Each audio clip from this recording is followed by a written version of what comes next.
Excise ఖర్చు పెట్టారు. సంవత్సరంలో ఖర్చు పెట్టాల్సింది 6 నెలల్లో ఆయన ఖర్చు పెట్టారు.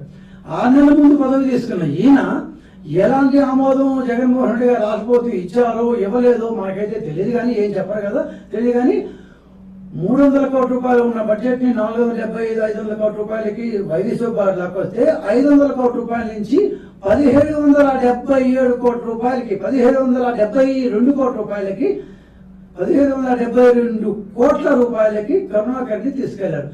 ఏ ఒప్పందం ప్రకారం, ఏ అనుమతి ప్రకారం, ఏ శాంక్షన్ ప్రకారం ధర్మారెడ్డి ఈవోగా ఉండి కరుణాకర్ రెడ్డి చైర్మన్ గా ఉండి ఇన్ని వర్కులు దాదాపు 1233 కోట్ల రూపాయల వర్కులు 5 నెలల్లో శాంక్షన్ చేశారు.